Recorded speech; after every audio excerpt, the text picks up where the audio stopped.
அண்மை செய்தி. சென்னை துறைமுகம் பகுதியில் காரை ரிவர்ஸ் எடுக்கும்போது மூழ்கியதால் ஓட்டுநர் அந்த கடலில் மாயமாகி இருக்கிறார். அவரை தேடும் பணியானது தீவிரமாக நடைபெற்று வருகிறது.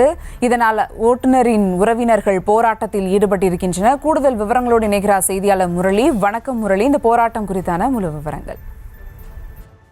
வணக்கம். சென்னை துறைமுகத்தில் கார் ஓட்டுநர் கடலில் மூழ்கி மாயமான சம்பவம் தொடர்பாக தற்பொழுது அவருடைய உறவினர்கள் அந்த துறைமுக நுழைவாசலில் போராட்டத்தில் ஈடுபட்டிருக்கிறார்கள். நேற்று இரவு 8 மணிக்கு மேலாக சென்னை துறைமுகத்தில் கடலோர காவல்படை அதிகாரியுடன் கார் ஓட்டுநர் நேற்று இரவு சென்றிருக்கிறார். அப்பொழுது கார் பிரேக் பிடிக்காத காரணத்தினால் கடலில் மூழ்கி இருக்கிறது.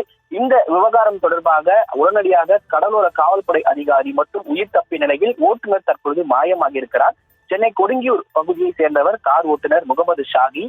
இவர் துறைமுகத்தில் கடலோர காவல்படை அதிகாரியாக பணிபுரிந்து வரும் ஜோகேந்திரா காண்டா என்பவருக்கு தற்காலிகமாக கார் ஓட்டும் பணியினை செய்து வருகிறார். இந்த நிலையில் நேற்று இரவு 8:30 மணிக்கு மேலாக அந்த அதிகாரியை அழைத்துக் கொண்டு கேட் எண் ஜவஹர் டக் என்கிற 5வது இடத்தில் சென்று கொண்டிருக்கிறார். அப்பொழுது கார் பிரேக் பிடிக்காத காரணத்தினால் உடனடியாக கார் கட்டுப்பாட்டை இழந்து கடலுக்குள் மூழ்கி இருக்கிறது.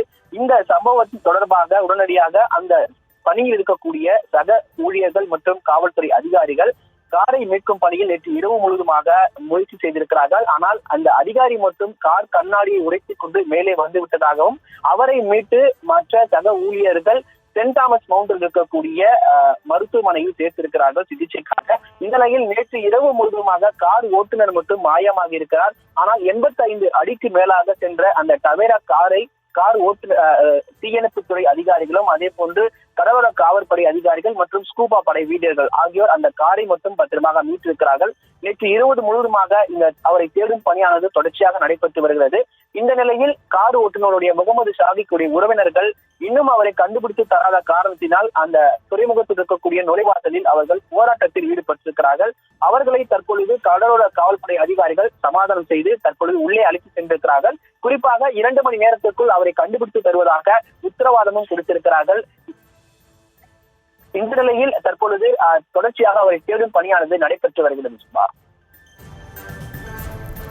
கூடுதல் விவரங்களுக்கு நன்றி முரளி.